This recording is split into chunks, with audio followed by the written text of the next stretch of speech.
Imagine predicting the next major economic crash just by tracking the population of tent caterpillars or like measuring atmospheric ozone. Right, it sounds a little like science fiction. Totally absurd.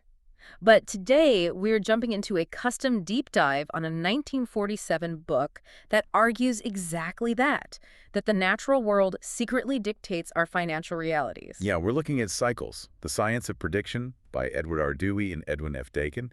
And our mission for you today is to decode this really radical premise. Which is what, exactly? Basically, that human economics is not just a series of random, unpredictable events.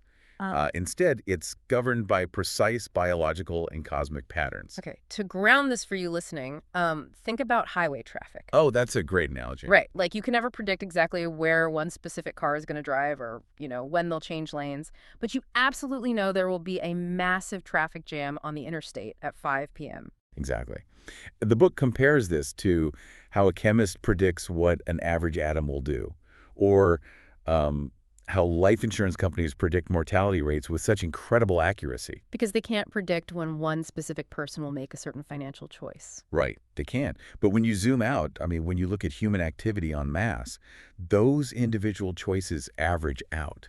They turn into predictable, repeating rhythmic patterns. So if we behave in these massive, predictable trends, does our economy just grow the way a biological organism grows, like a plant or an animal? It actually does. The authors use this famous biological analogy involving fruit flies in a jar. Fruit flies? Yeah, so you put a few fruit flies in a jar with a fixed amount of food and space. At first, their population just explodes. Naturally. But eventually, they hit this strict biological limit based on their environment. Their growth levels off. And the book argues that national industries and economies do the exact same thing. They hit a mathematical ceiling. Yes, an upper growth limit that they just can't push past. Wait, here's where it gets really interesting, because I buy the fruit fly limit, but humans are not flies in a jar. Well, we like to think we aren't. Right, because if an industry hits a limit, couldn't we just invent a brand new gadget? Or create a totally new sector to break out of it? Like, we just build a bigger jar. You'd think we could, but the book warns against that assumption. A new invention doesn't actually change the underlying structure of our economy or our physical environment. How so? Think of it like putting a slightly better engine in a car that is still driving on the exact same dirt road. Ah, the rate is still the limit. Exactly. The overarching system, so our physical resources, our organizational limits, our biological needs, it all creates a hard cap on our ultimate growth curve. A few new gadgets just create ripples. They don't break the jar. Okay, let's unpack this, because if our overall economic growth is ultimately capped by those environmental limits, what is causing the erratic booms and busts we constantly see, the sudden recessions and surges? Well, what's fascinating here is that the authors argue those booms and busts are not erratic at all. They aren't.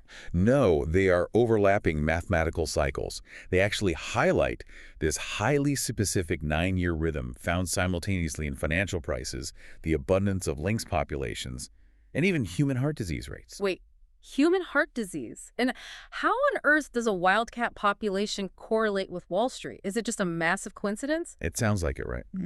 But the book turns to researcher Ellsworth Huntington to explain the causality. And what did he find? He proposed that cycles of ultraviolet radiation and changes in atmospheric electricity physically alter our biology. Oh, wow. Yeah, these environmental shifts affect animal reproduction rates, like the lynx, while simultaneously altering human neurochemistry and blood pressure.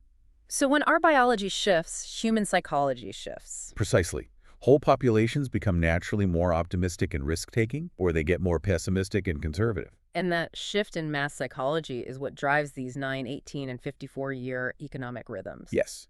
The authors compare these ongoing economic rhythms to a pendulum. Okay, how so? Well, if a pendulum is swinging and you hit it with a random shock, say a sudden war or a major political event, it might jolt. But it keeps swinging. Right. It responds by continuing to swing in a mathematically perfect rhythm.